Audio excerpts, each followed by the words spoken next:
ನಮಸ್ಕಾರ ಸ್ವದೇಶಿ ಬಂಧು ಭಗಿನಿಯರೇ. ಭಾರತದ ಇತಿಹಾಸದಲ್ಲಿ ಸ್ವದೇಶಿ ಚಳುವಳಿ ಬಹಳ ಮಹತ್ವಪೂರ್ಣವಾದಂಥ ಅಂಶ. ಸ್ವತಂತ್ರ ಭಾರತದಲ್ಲಿ ನಿಜವಾದ ತಿರುವು ಕೊಟ್ಟಂಥದ್ದು ಸ್ವದೇಶಿ ಚಳುವಳಿ. ಮಹರ್ಷಿ ಅರವಿಂದ, ಸ್ವಾಮಿ ವಿವೇಕಾನಂದ, ಲೋಕಮಾನ್ಯ ತಿಲಕ್, ಸಾವರ್ಕರ್ ಇಂಥವರಿಂದ ಪ್ರೇರಿತವಾಗಿ ಸ್ವದೇಶಿ ಚಳುವಳಿ ಭಾರತದ ಸ್ವತಂತ್ರ ಸಂಗ್ರಾಮವನ್ನೇ ಒಂದು ಹೊಸ ಆಯಾಮಕ್ಕೆ ತಗೊಂಡು ಹೋಗಿ ಸ್ವತಂತ್ರ ಬರಲಿ ಯಶಸ್ಸು ತಂದುಕೊಡ್ತು.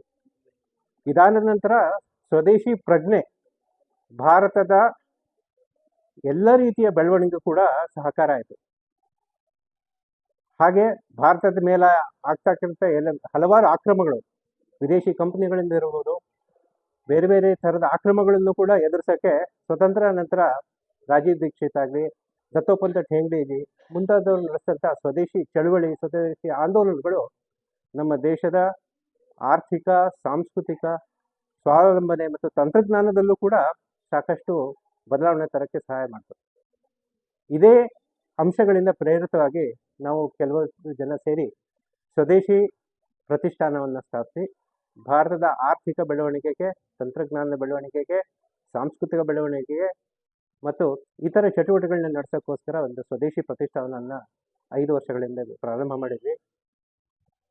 ರಾಜ್ಯದ ಹಲವಾರು ಕಡೆಗೆ ಕೃಷಿ ಮತ್ತು ರೈತರ ಅಭಿವೃದ್ಧಿಗೆ, ನಗರಗಳಲ್ಲಿ ನವೋದ್ಯಮಿಗಳ ಅಭಿವೃದ್ಧಿಗೆ ಮತ್ತು ಕೌಶಲ್ಯ ತರಬೇತಿಗೆ, ಸಾಹಿತ್ಯ ಮತ್ತು ಸಂಸ್ಕೃತಿಯ ಬೆಳವಣಿಗೆ ಕೂಡ ಸಾಕಷ್ಟು ಕೆಲಸ ಮಾಡ್ಕೊಳ್ತಾ ಬಂದಿದ್ದೀವಿ.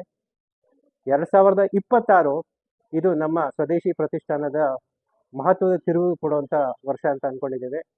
ಇದೇ ನಿಟ್ಟಿನಲ್ಲಿ ಸಂಕಲ್ಪ 2026 ಇದೇ ಮಾರ್ಚ್ 1ನೇ ತಾರೀಕು ಚಂದ್ರ ಬಡಾವಣೆ, ಚಂದ್ರ ಲೇಔಟ್ನ ಬೃಹತ್ ಬೆಂಗಳೂರು ಮಹಾನಗರಪಾಲಿಕೆ BBMPಯ ಆಡಿಟೋರಿಯಂನಲ್ಲಿ ನಡೆಯಲಿದೆ.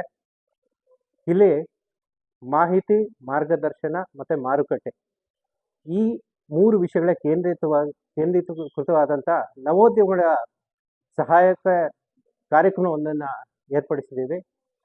ಇದರಲ್ಲಿ ತಾವೆಲ್ಲ ಭಾಗವಹಿಸಬೇಕು ಅಂತ ಕೇಳ್ಕೊಳ್ತೇನೆ. ಇದರೊಂದಿಗೆ ಮನಿ ವೆಲ್ತ್ ಅಬಂಡೆನ್ಸ್ ಇದರ ಕುರಿತಾಗಿ ಒಂದು ಸಣ್ಣ ತರಬೇತಿ ಕಾರ್ಯಕ್ರಮವೂ ಇದೆ.